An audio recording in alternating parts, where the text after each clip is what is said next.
two writers, one just starting out, the other a bestseller. Join James Blatch and Mark Dawson and their amazing guests as they discuss how you can make a living telling stories. There's never been a better time to be a writer.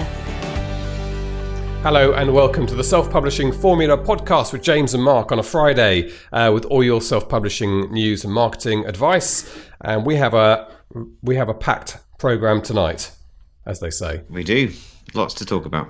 We've got loads to talk about. I'm going to start with our Patreon shoutouts. So Patreon is an opportunity to support the podcast and hopefully make it self-sustaining.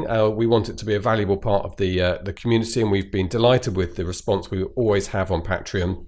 You can go to patreon.com/SPF podcast to support us, and there are various levels to do that. We're going to give a shout out to everybody who's joined in the last few weeks. So I'm going to crack on with that, Mark. Let's give a shout out to these people because we love to hear these names. Go for it. And then we're going to move on. So we've got Al, who's just got a first name, but he's from the Fiasco Factory. Thank you, Al. We have Andrea Domansky, our friend in Savannah in Georgia. Thank you, Andrea. Anne Alexander. Thank you, Anne.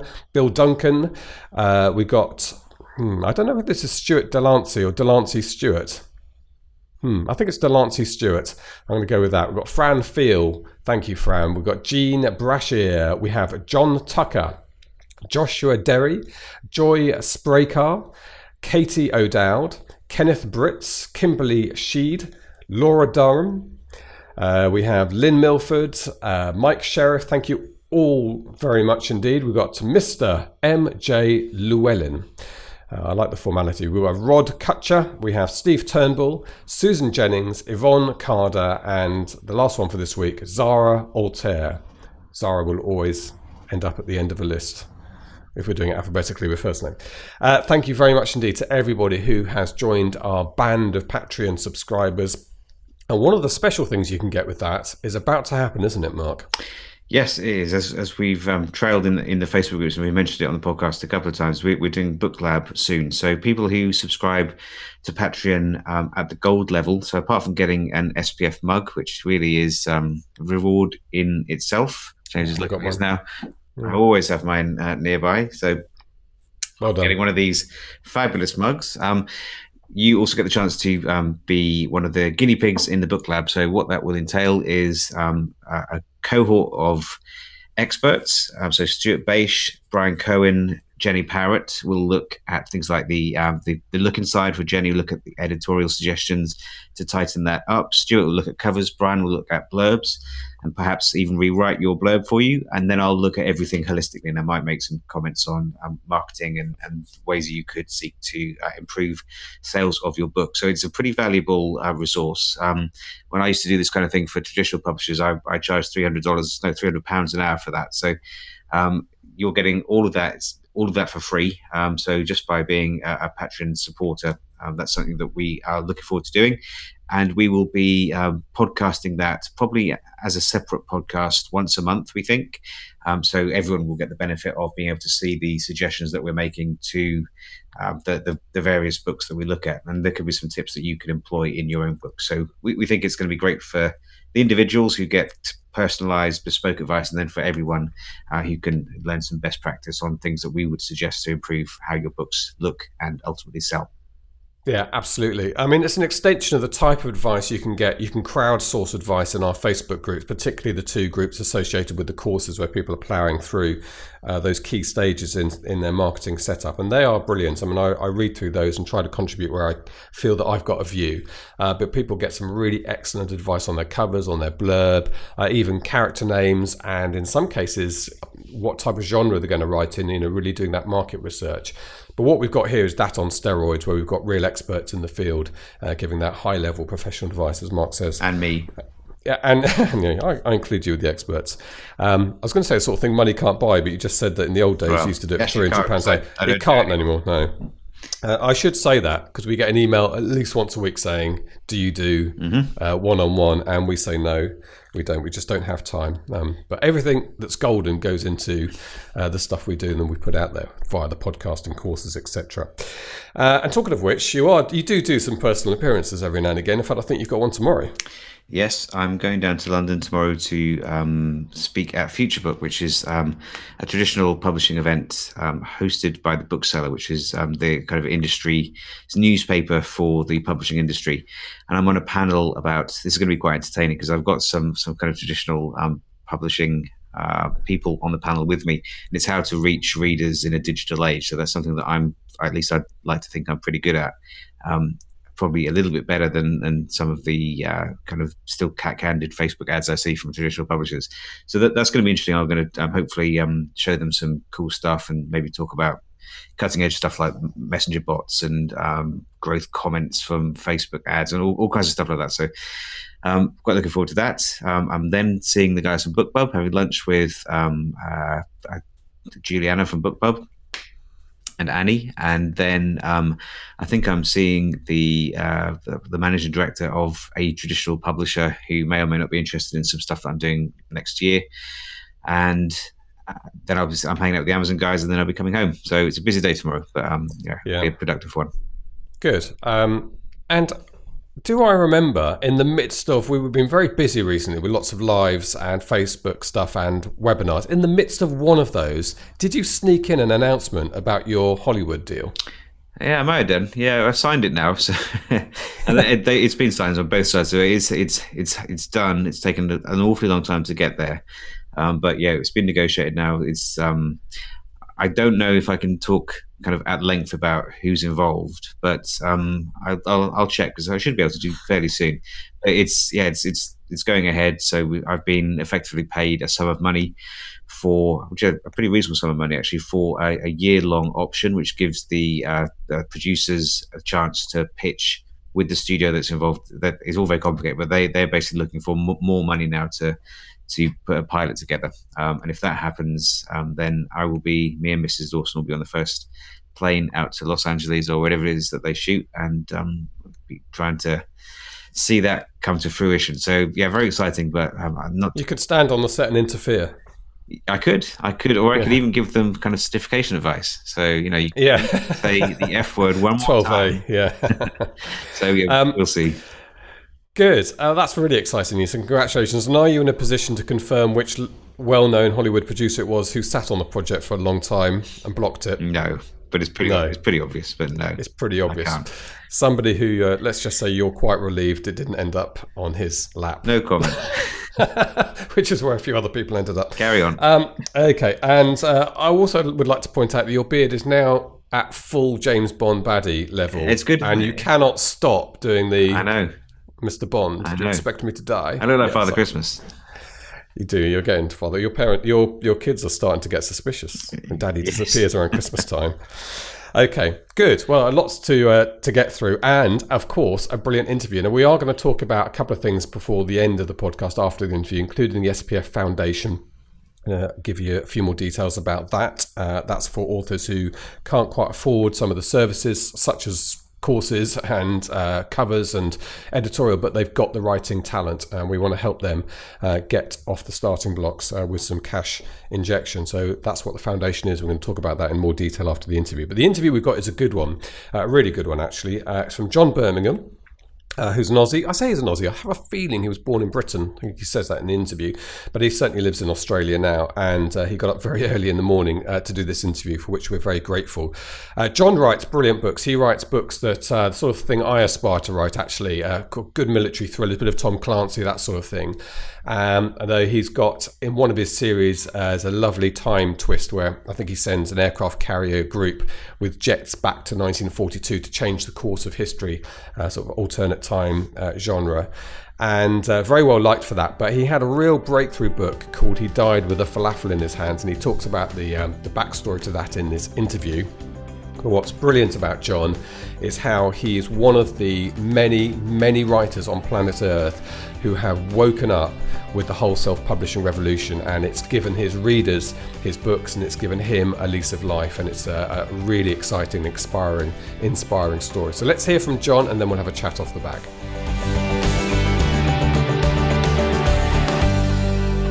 Thanks for having me on, James. I love this podcast. It's my regular Saturday morning listen as I take myself off to a couple of hours of jiu-jitsu. So I'm very pleased to be here. Cool. I guess the reason I'm here is because I write. I've always written. I started when I was in high school.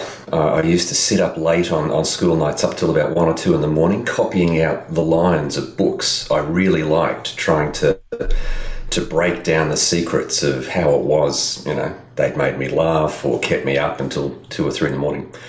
I basically was just obsessed with the idea of writing, and within a couple of years I was doing it. I did a normal degree, and I went off and worked in the Defence Department for a little while as a researcher, which was great fun.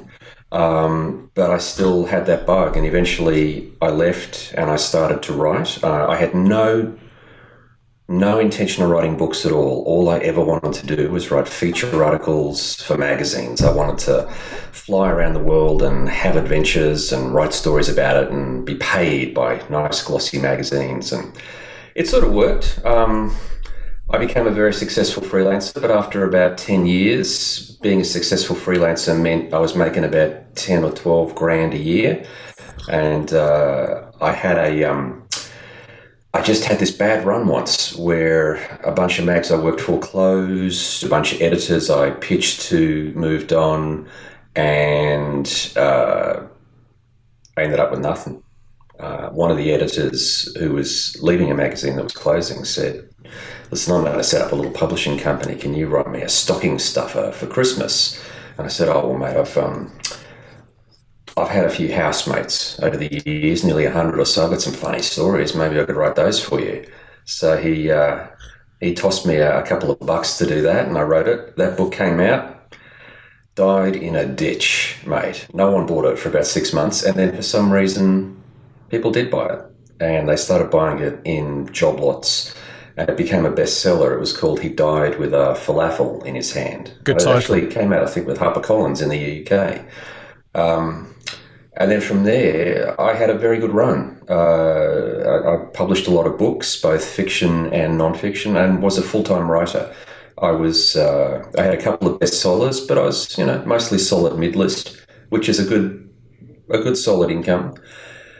And then about, 2 years ago, everything went sideways fast. I had a deal with my American publishers that wanted me to write 3 books in one go, and then we'd release them bang, bang, bang, one after the other. And we set up a deal with my Australian publishers and my UK publishers that everyone would coordinate. The books would all come out at the same time.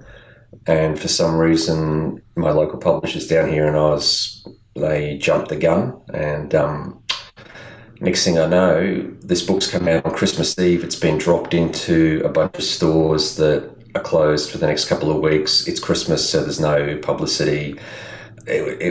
Long story short, James, utter disaster. I got kids in high school. I got a mortgage to pay. I got tax to pay from the previous books I'd written. And all of a sudden I don't have a publishing contract. I don't have a publisher. I'm in dispute with them. I was looking at the utter ruination of my career and possibly my life. And then at some point I thought, what have I got? What resources have I got? And all I had were a couple of little ebooks that I'd done for my US publishers. It's a mug's game writing ebooks for trade publishers. You put a lot of work in, you don't make any money. You should do it if you're with a trade publisher, because it's good for fan service and it's good for relationship building, but that is the only reason you would ever do it for them. And so I took those titles back off them because they hadn't been published, because trade publishers are very slow. And I spent about 6 months researching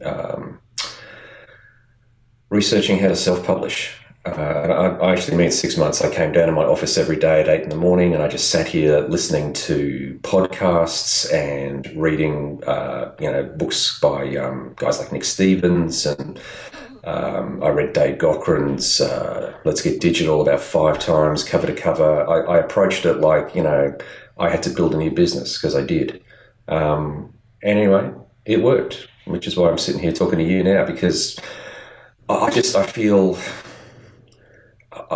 intensely grateful to everybody in the self-publishing community who has been just weirdly, exceptionally generous with their time and their information. And Mark in particular, this podcast and his whole Facebook ads course is one of the big building blocks on which I basically built a second writing career. Well, that's really kind of you to say that, John. And just to round off this intro story then, so you're making a living again, this time self-publishing, or where are you with that?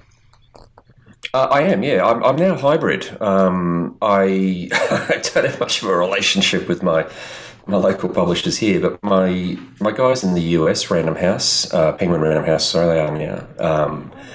They were kind of annoyed that things went pear-shaped the way they did, but they didn't blame me for it. They were stuck with the numbers. They just looked at the numbers that series sold, and they just went, well, we can't sign you up for a 3-book deal. We can't give you the advance we gave you last time, but we like you. So they threw me a bone, and I'm writing a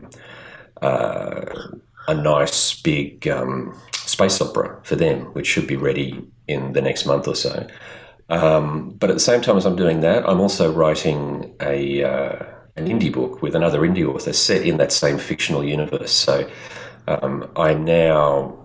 split my time pretty evenly between writing for my old trade publishers, those I'm still have anything to do with, and writing my own books. And to be honest, doing it for myself is the thing that really gets me out of bed in the morning. I love it.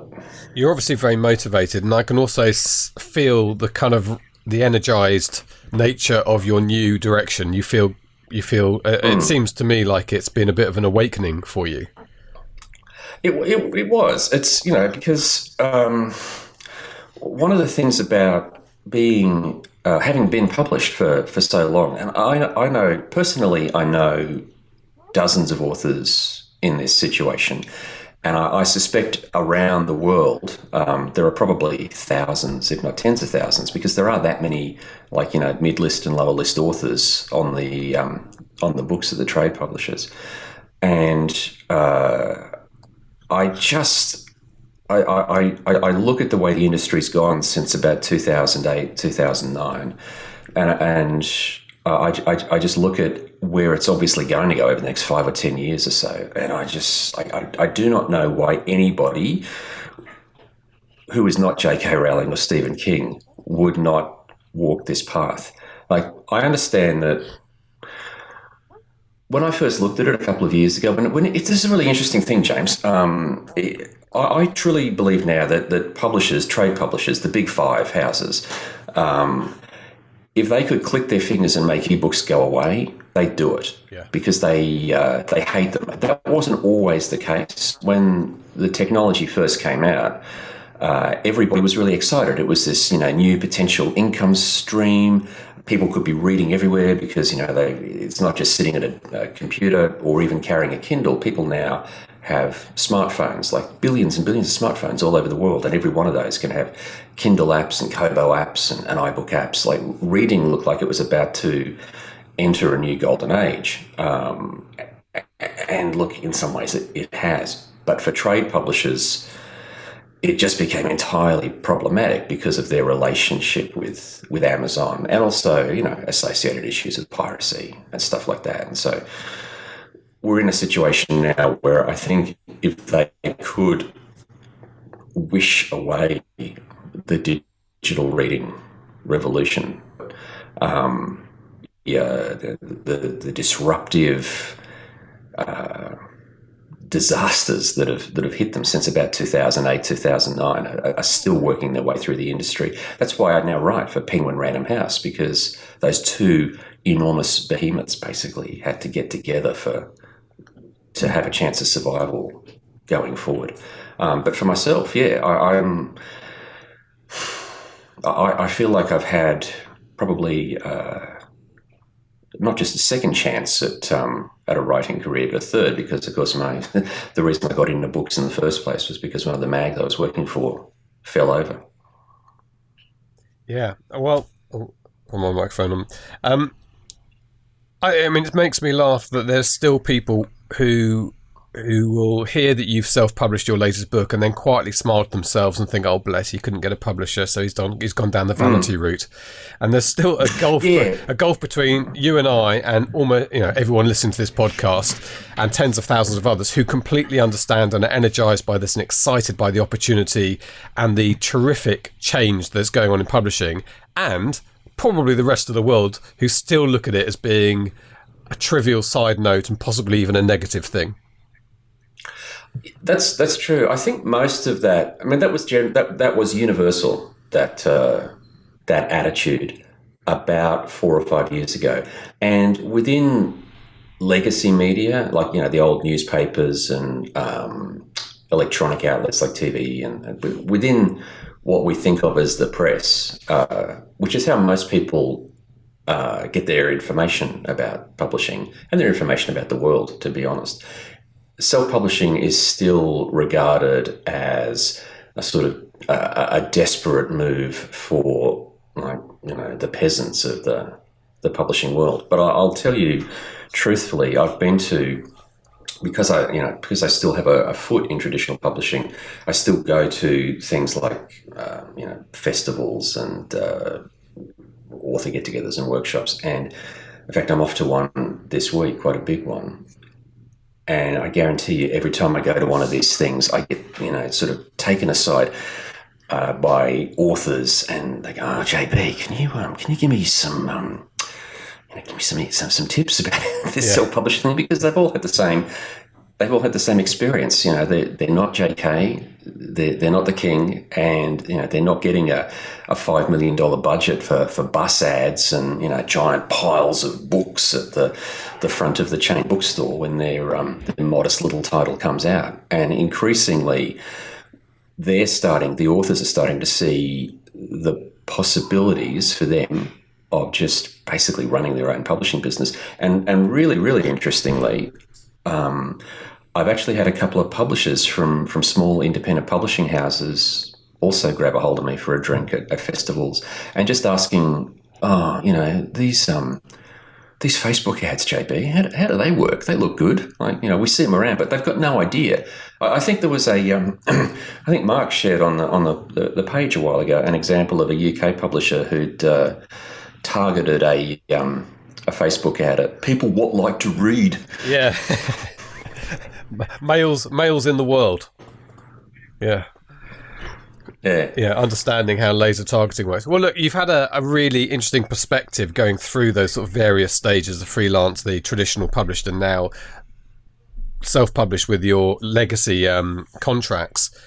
And you've got a very interesting and witty take on this. There's a brilliant blog post that you've written, which we must publicise, John. So just tell me, it's called, I think, The Quiet Catastrophe. Just where can people read that? Because I think it's a companion piece to this interview, and it's what we're going to talk about. There's it's actually at a marketing website. They asked me if I could just write them a story about what's happened in publishing over the past 5 or 10 years. So it's called which50.com. And it's a weird sounding title, but it comes from an old saying about marketing and advertising. We know that 50% of it works, but we don't know which 50. Yeah. So that's the which 50. That's the name of the site. And I wrote this for them. It had just, the whole thing had been bugging me for ages, and I pitched the idea to them, which is something I don't do nowadays, because quite frankly, I make a lot more money out of self-publishing than I do out of working for news media. And it's been the most popular topic on their site for about 2 weeks now. Yeah, it's well worth a read. And I think what I thought would be a good topic for this conversation from your perspective is you've referred to it already, the kind of mid-list position. And you summed it up very nicely by saying what to do if you're not J.K. Rowling and you're not Stephen King. How do you make a living? How do you exist as a writer in 2017 and beyond as we come up to the next year?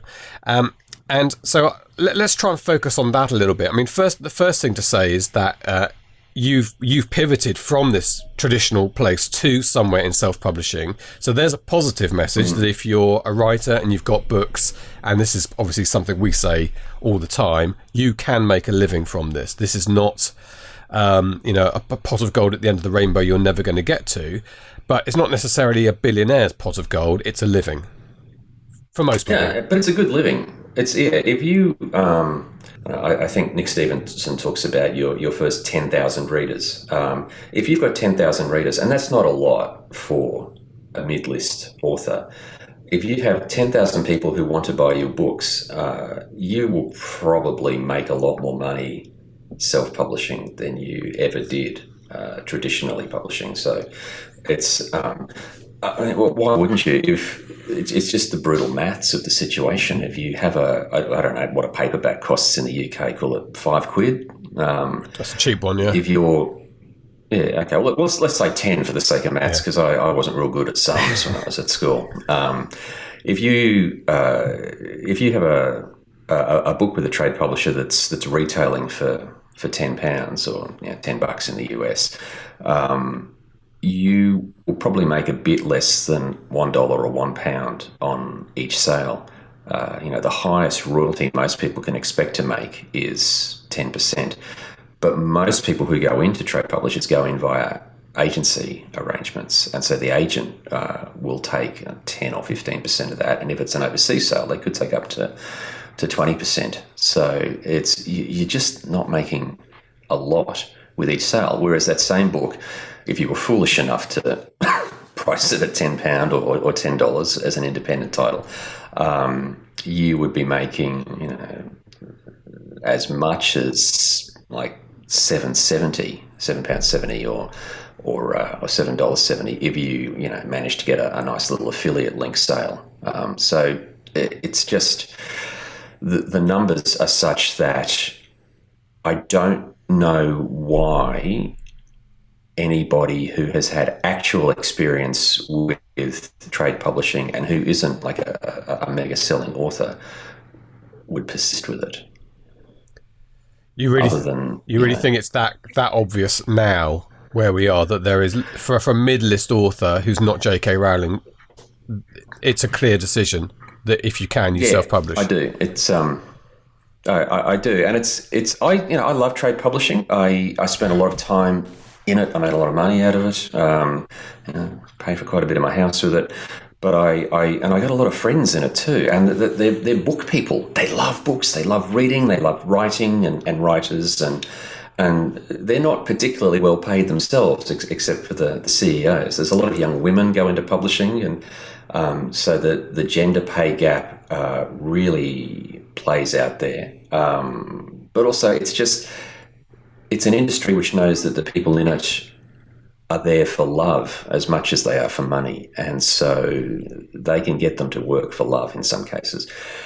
And I have this real worry that 10 or 15 years from now, the way that the big houses are going means they don't have much of a future 10 or 15 years from now. I think what they will eventually do is they will publish either the huge tentpole franchise series and lots of first-time authors who are just really, really cheap to publish because you're not paying them anything.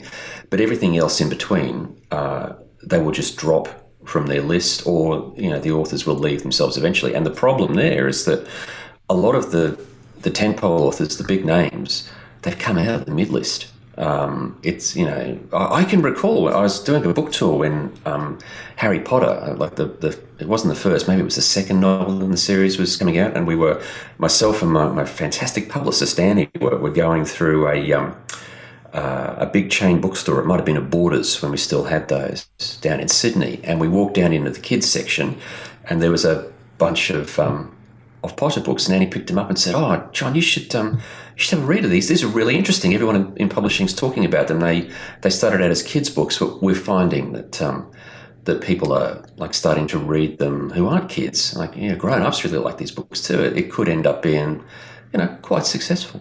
And so she came out of the mid-list. I remember having a chat with Ian Rankin, a couple of years ago. I think he published 6 books before he became Ian Rankin.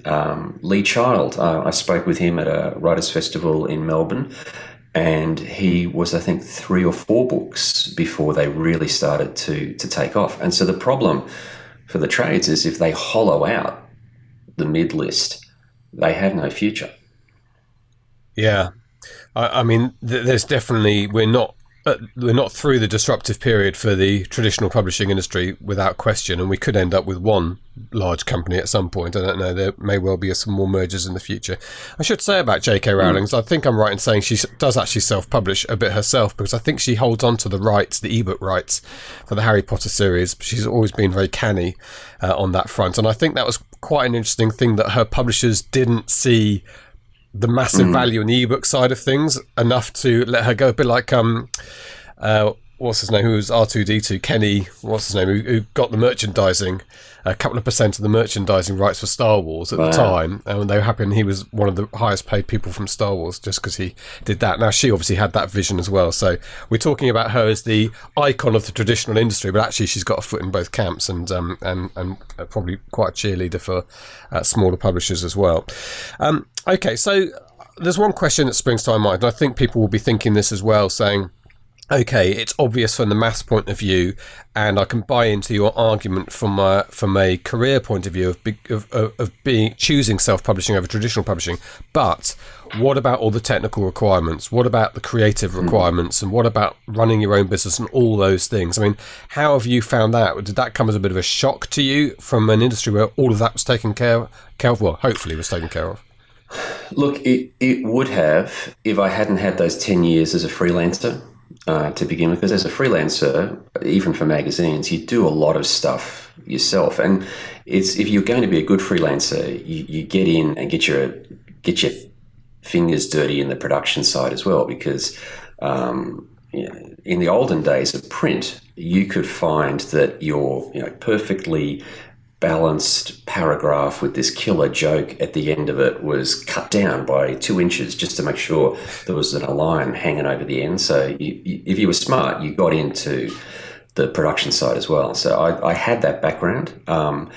But speaking for my fellow authors, most of them don't. And I've had a couple of quite long conversations with a few of them saying, look, mate, this, you got to do this, you got to do this, and just taking them through the process. One of the things I tell them is, go read Joe Penn's books, go read Gochrin's books, and go download a couple of podcasts. And this is one of the first ones I tell them to, because there is 2 sides to it. And this, to be fair, this is one of the reasons that people will still be drawn to traditional publishing. They don't want to think about it as a business, and the trad publishers are quite happy having them not think about it as a business. They just, no, you just give us the beautiful manuscript and we'll just throw it against the wall like a big bowl of spaghetti and see what sticks. And so I was very, very comfortable, which is why I spent 6 months doing the research,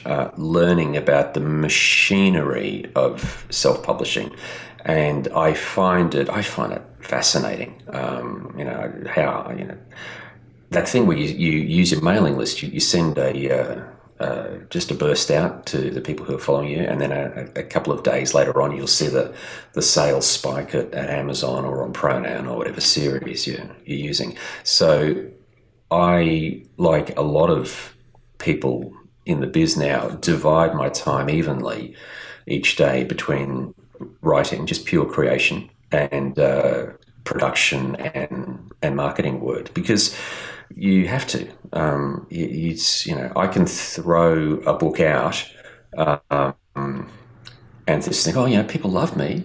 Oh, people have bought all my books in the past, and I'm sure they'll buy this one. No, they won't, because they don't know about it. There's just this tsunami of content rolling over most people every day, that just because you released a book 10 or 15 years ago that someone liked doesn't mean they're ever going to hear about it if you do one yourself now. So you have to spend, maybe not as much time, but you have to spend a significant amount of your time tending to the machine, as well as the books that the machine produces. And what's working for you now? Mailing lists, obviously. That was the big revelation. I thank Nick Stevenson for that. I got drawn in by one of his many, many, many little fishhook videos that he's put all over the internet. But good on him. I'm so glad that guy is making a living, because he's got a great story too about someone who struggled for a long time and now he's got a great business. But the beauty is his business is helping people. And he helped me, let me tell you. Mailing lists work. I had a huge social media following before I started this. I think I was already up to about 40 or 50,000 Twitter followers and 4,000 or 5,000 people on Facebook. So for me, social media could be made to work, but that's because I had that huge following already. For people, I'm going to assume most people listening to your podcasts haven't had 10 or 15 years in trade publishing and don't have 50,000 followers that they can hit up. For most people, just putting pictures of your cat on Facebook and maybe, adding a little post about how the manuscript is coming along, it's no good. What social media is good for is maintaining contact with your readership in a way that you can't if you're not constantly touring. So I blogged for ages. I still blog. I haven't done as much this year because I've had other things on my mind, but I found that a really nice way just to make a little clubhouse atmosphere where people who really, really liked the books and wanted to have that little bit of extra contact could come in and do that. And it's good for that. The blog has provided me with most of my beta readers over the years, because there's people who've been hanging around there for 10 or 15 years. And so, they've become actual friends in real life, and I can trust them to read a manuscript and give me some feedback. So, the blogging, the social media, it's all part of the changed digital landscape. But in the end, to cut to the meat of your question, what works? Mailing list and Facebook ads. You can't beat them. Yeah, they're still at the moment, they still seem to be the main two ingredients you need. And it's interesting, the whole social media platforms. And I think there is some confusion about, even with very adept self-publishers who do, have got the mailing list and the Facebook ads sorted out. Still, I see quite a few who don't really know what to do with their Twitter account. Not really sure about Instagram at this stage, and it's one of the reasons actually we pivoted this is a slight plug for the course, our Facebook ads course, where we took out the Twitter ads course because Twitter ads just weren't, it was too expensive. The platform's not, I actually don't know who the Twitter ads platform's for. It's not for us. I don't think it's for big business either, and I think they're working that out. But we've replaced it with how to use your Twitter platform to complement your advertising, to complement your career, to get sign-ups for your book, to make it a focused thing. And I honestly don't think that's intuitive. And I looked through the stuff that Ian Sutherland did for us. You do need to learn this stuff, and that's what comes almost full circle to the journey that you had when you started tuning into podcasts and reading blogs and books, of how much help and information is out there. But it's still not easy navigating your way, is it? I mean, you obviously were successful. You put a lot of hours into it. Yeah, I did. Well, I had to. Big mortgage to pay, mate. A couple of kids' worth of school fees to keep paying as well. So I had no choice. It was that. In fact, I've got the silver lining on the cloud. I've actually got a book which is going to be pure hybrid, because I'll almost certainly sell it to a trade publisher here and then self-publish it elsewhere in the world, which came out of the trouble I found myself in. I came up with this idea for a middle-aged philosophy lecturer who, like, everything in his life falls apart on one day. He loses his tenure. He goes home and finds his wife having an affair with the gardener.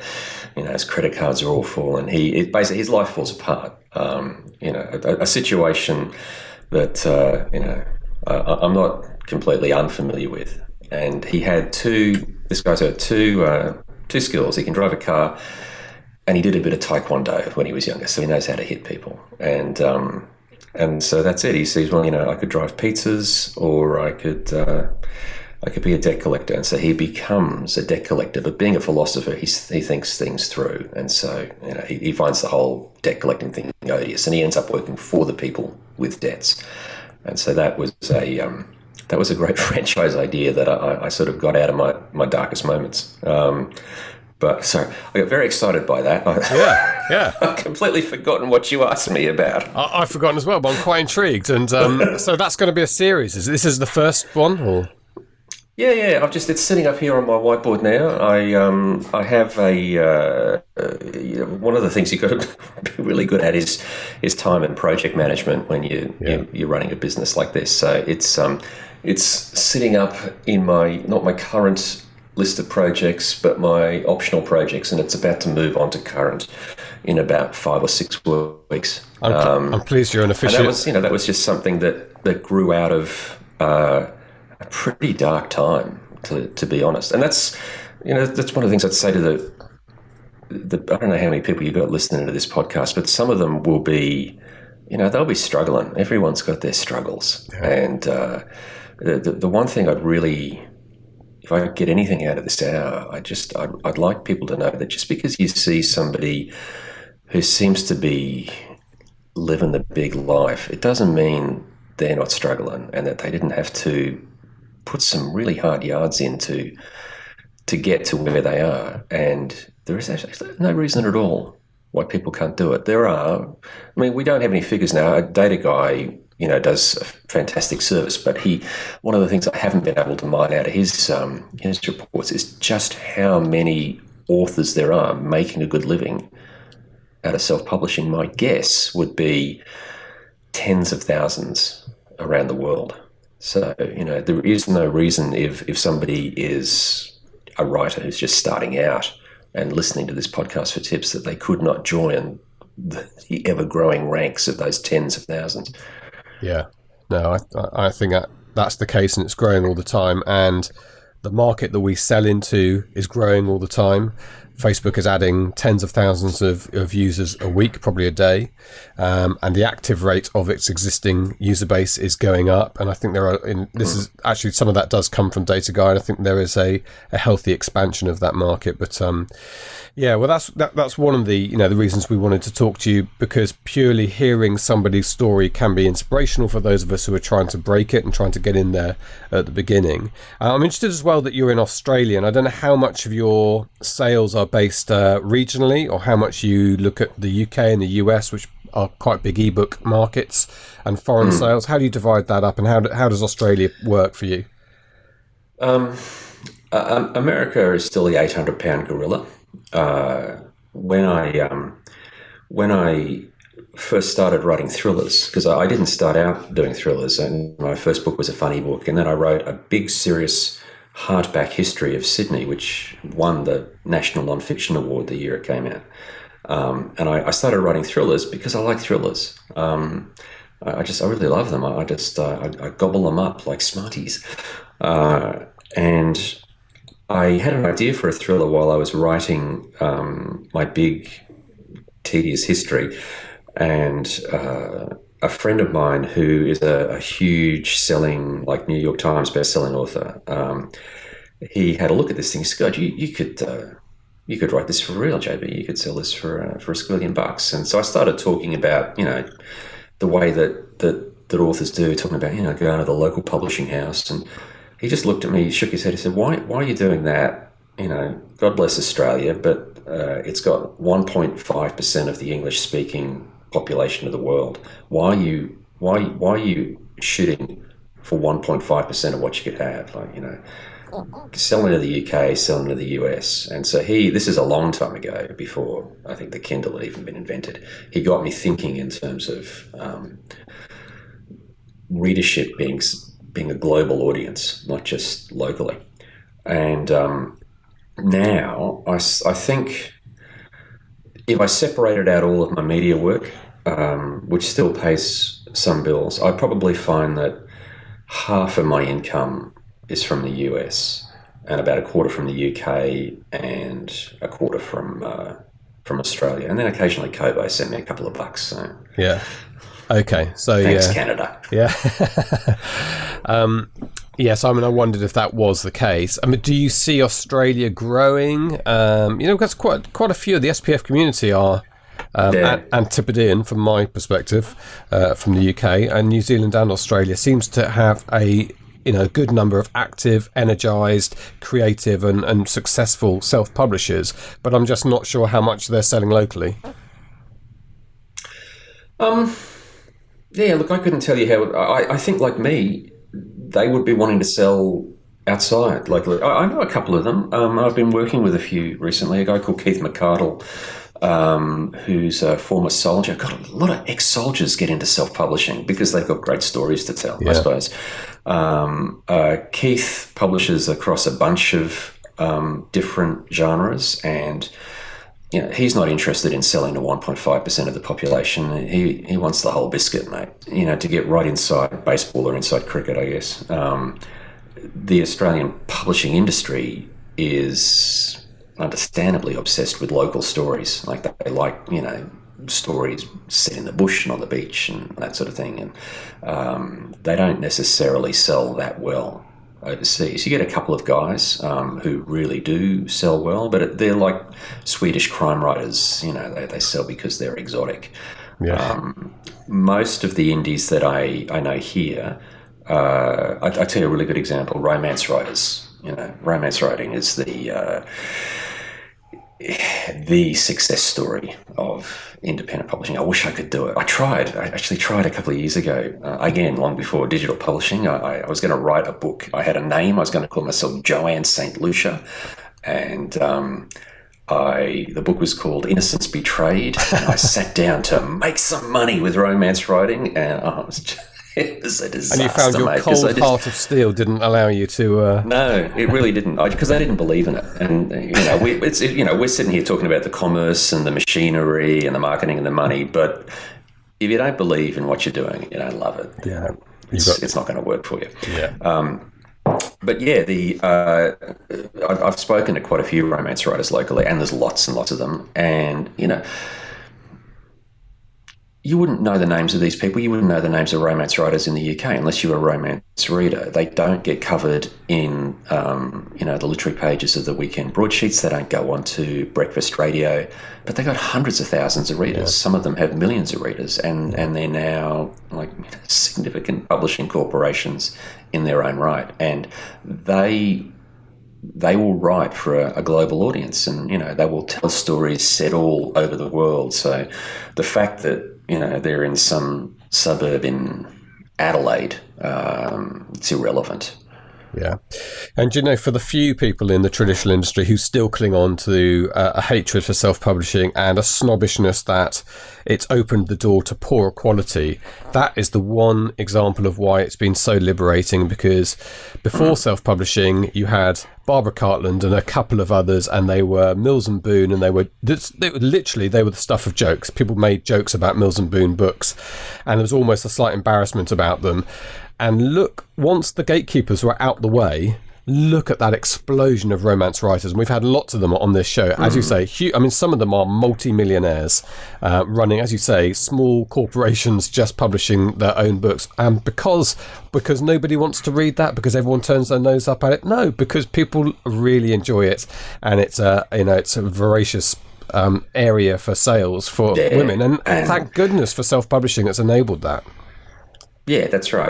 I get I get all the feels when I think about the great good that has been done for probably thousands and thousands of women who now have these really rewarding and financially and I guess spiritually rewarding careers, because they can tell these stories that they love to tell and their readers love to hear. And it's not for me, but big deal. It's not for you either. I suspect I'd much prefer to read your book, so mate, you should be getting on with that. Yes, I know. But I am. I'm actually had not a bad couple of weeks over the summer when things quietened down a little bit, but good, getting busy again. I'm actually looking forward to reading it. Thank you. But it's the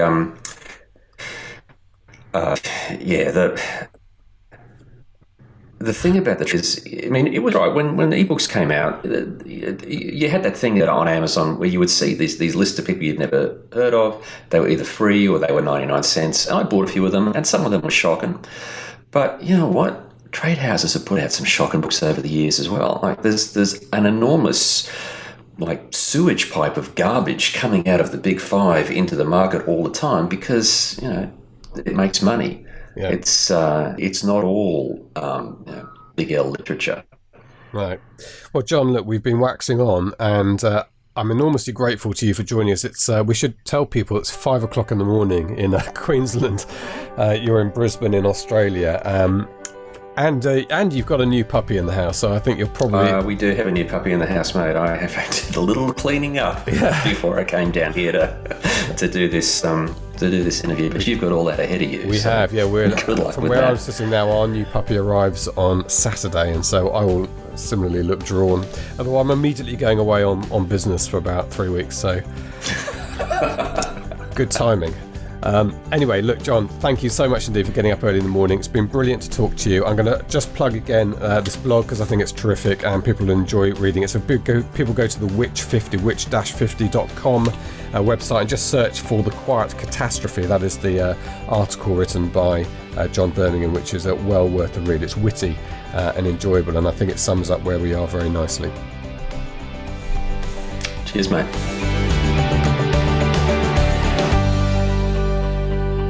Yeah, he was quite softly spoken, but then it was, I think, 5 a.m. in Queensland, wherever he was, in his house. But brilliant to hear from John. It was a good interview, wasn't it? I know you enjoyed it when I first recorded it and put it through to you. I did. So I read an article that John put together, which I really thought was really excellent. And then he was on Joe Penn's podcast, and I thought it would be good to get him on for our audience as well. So, he's got an interesting background, and it's great to see that he's fully on board now with what's possible with doing things ourselves independently. So it's great to hear that, and also very interesting to hear how things are going down in Australia. So we have quite a lot of students and I know listeners in Australia, and one day, hopefully not too soon, I'd like to get down there and do something down for the Aussies, because I know that I annoy them quite a lot when I send out emails by not including Australian time zones. But then even when I do, they tend to be buggered because it's as you say, it's always too early for them. So we definitely owe them something by way of an apology. Yeah, well, go there and do a webinar whilst you're there. We'll host a live event. We'll do that in Sydney. Basically some beers and a live event. Let's do that. Yeah. Yes, in fact, that article I think is the same one. I absolutely loved it as well, called The Quiet Catastrophe, which is a famous quote, and we've borrowed that for the title of the podcast. But that is John's take from the inside really on this transition from traditional to independent. I thought it was a really well written article, and we will make sure we've posted the link to that as well. I mean, that's the thing about good writers. They're good writers whether you ask them to write a novel or just to use writing to explain a position that they're in at the moment, which I thought John did a very entertaining job with that. And not only that, he's a fan of this podcast and he listens to it, I think, when he does jiu-jitsu, which is, I don't know if it's that or high kicks. Oh God! Can't get my leg into shot. I don't know what jiu-jitsu is, apart from... I don't think it's that. No. I'll ask John when we meet him. But yes, he's a fan of the podcast. So hello, John, for listening. Right, we promised we were going to talk about the SPF Foundation. So the foundation, which is something close to all our hearts in SPF, and it's, I think... a very positive idea. We do know that there are people, and it is, although compared to most industries, it's cheaper getting started as a writer than almost anything else, where you probably require at least £10,000 to £20,000 to get even any kind of sort of freelance business up and running with the equipment and so on. You can do it for much less than that when you're writing, but nonetheless, it runs into four figures. And sometimes. Well, sometimes, yeah, you could probably do it cheaper than that. But we do recommend that you get it properly edited and a decent book cover and so on. And once you start doing that, you are probably getting into four figures, aren't you? I mean, it's very difficult to do it less than that. Yeah, I mean, I didn't when I started. I didn't do that, and I probably would have benefited from it. But it's not essential to do that. You can do an MVP, minimal viable product, but I don't recommend that as a rule. I mean, the thing that kind of that makes this a good idea from my perspective is we get a lot of emails when we open the courses from people who say, like, is it right for me? And then they'll say, look, to afford the course, I'm on welfare, or this is my pension. And I hate that kind of stuff, because I can see on the one hand that they've got good books and they would benefit from the things that we teach in the course of advertising, or just general platform building and foundation, all that kind of stuff. But on the other hand, I hate the idea of anyone stretching themselves too hard in order to buy the course and then buy the things that they might need to put the lessons in the course into practice. So one of the things that we came up with, in fact, Lucy came up with this, and she was on the podcast to talk about it, Lucy, my wife, was that we should give some back. So that is something that we're really keen to do. And so we give away both of our courses. So that's in itself is over $1,000 worth of content, plus $2,500 worth of services at Reedsy. So covers, editing, whatever you wanted to put together. And then, all the other bits and bobs you might need, so that you can then learn the course, learn the content, the best practice, and then, improve your product, so that when you put the course into effect, you've got something that people will like. And if you can hook someone with that first book, then they can become a fan for life, and hopefully it gives you the momentum to push on with the rest of your career. So we're really pleased about that. We've had lots of applications already. So I think we're going to decide towards the end of the month or into January the first foundation authors who'll be getting the bits and bobs from us and from Reedsy. And we really look forward to that. I'd love to see how those guys get on. Obviously, one of the things that we want them to do is to stay in touch, so that we can talk to them before, and then even get them on the podcast afterwards, hopefully as they're sitting back sipping a pina colada somewhere warm and sunny and celebrating the 10,000th sale of their book. So if people are interested in that, then just go to the website. There's I don't remember the direct URL, perhaps I'll put that in the show notes, but there is a link at the top right of the page. You click on that, and the application process is very simple, just a little bit of information required. And we will then make some decisions, as I say, towards the end of the month or into 2018. Yeah. And as Mark says, we'll keep in touch with you. So expect me to give you a ring at some point, and we'll record a little bit before and after as you go through. Yes, and it's we're not taking a piece of the action here, are we? I can imagine people thinking already this is some sort of the next step into publishing for SPF, but absolutely not. No, this is it'll be 100% royalties go to you for the rest of your life. 100% of the cut of royalties will go to you. Mm-hmm. I don't want to do Jeff Bezos out of his 30. Okay, we should just say again that patreon.com is the place where we're going to pick up our book lab candidates. If you want to be a gold level subscriber, go to patreon.com/SPF podcast. It's just $3, cup of coffee a week for each podcast, and you get a shout out on the show, an opportunity to be potentially in book lab, opportunity to win a course, and a mug, of course. Worth it just for the mug. Good. And on that note, I've only had one coffee so far this morning, and James doesn't run on one coffee. So you're talking about yourself in the third person now. Yes, I might describe myself as we. We don't survive on one coffee. So I need to go and get that. Thank you very much indeed for listening. Thank you, Mark, for joining us from Salisbury. And are you? I mean, is the beard permanent now? Is that it? Is this a conscious decision, or it's just happened by accident? Well, no, you have to be conscious, because I just decided not to shave. It's good. I think I might shave these bits off and just go with the go-to, but I quite like it, and Lucy likes it too, which is a big surprise. I thought that would be the roadblock, but apparently not. Well, the Bond baddie is definitely there trying to get out. Mr. Blatch, I've been expecting you. Yes. And on that note, okay, thank you very much indeed. We'll speak to you next week. Bye-bye. You've been listening to the Self-Publishing Formula podcast. Visit us at selfpublishingformula.com for more information, show notes, and links on today's topics. You can also sign up for our free video series on using Facebook ads to grow your mailing list. If you've enjoyed the show, please consider leaving us a review on iTunes. We'll see you next time.